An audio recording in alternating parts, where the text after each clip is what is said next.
company called Research in Motion is another darling of Canadian and U.S. markets right now. Invented and manufactures a pager called a BlackBerry. In the hands of royalty, it was Barack Obama's demand. Bling for Bieber and good enough for Gaga. They don't call them crackberries for nothing. Crackberries. The crackberry. President Obama gets to keep his BlackBerry. Addicted to your BlackBerry? On my BlackBerry more than I spend time with my boyfriend. This is one device. And we are calling it iPhone.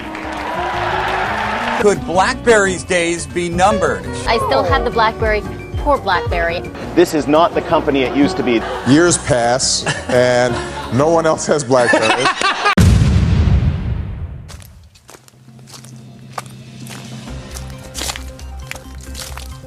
Remember this? This was once the most popular cell phone on the market before another company named after a fruit came to play. It was once fully adopted by the business sector for efficient, secure communication. Even the President of the United States used it. BlackBerry won the hearts of over 50% of the US market, along with 20% of the cell phone market worldwide.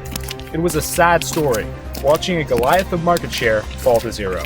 Watching each strategic mistake unfold, as we all said, oh well. But what became of BlackBerry? Will they ever come back to market? Probably not, most people think.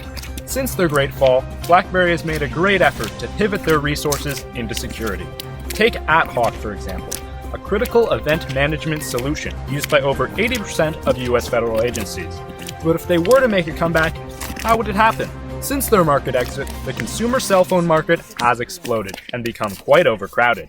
New giants have taken their place, forming an oligopoly between iOS devices and Android. One of the biggest mistakes BlackBerry made was not picking a side, choosing to develop their own software with their very own app store. This proved to be a massive failure, with software developers opting not to produce BlackBerry apps at all. With a lack of third-party support for applications, user experience tanked, and most users opted out as well. But what about these government officials? What devices do they use? This year, they said, good news, Mr. President, we're going to give you a smartphone. I get the thing, and they're all like, well, Mr. President, for security reasons, it is a great phone, state-of-the-art, but it doesn't take pictures. You can't text. The phone doesn't work. Basically, it's like, does your 3-year-old have one of those play phones? For security reasons, most devices used by security-focused organizations have various limitations, which impede on user experience. These devices are heavily limited compared to the consumer market, primarily used for work, not play. But what if there was a device made by the business sector for the business sector? This is where BlackBerry came in, until they didn't. Yet, imagine if they harnessed their security expertise into the hands of millions of users who didn't care about the glamour of an app store, didn't care about funny cat videos online, and solely needed an end-to-end encrypted device for business. BlackBerry has already accepted that they can't dominate cell phone consumers like they did in the past, but to fill a gap when no other device can, there's an opportunity.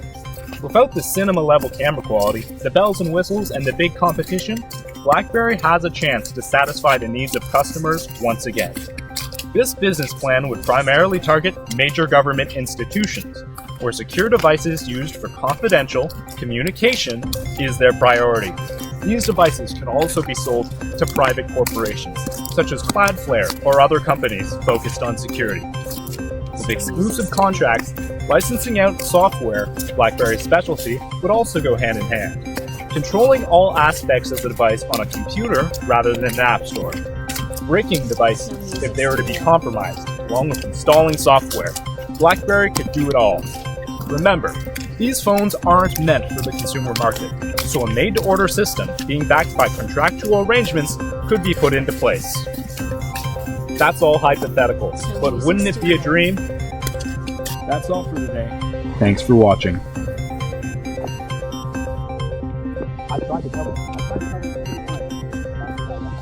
Snow Music Studio.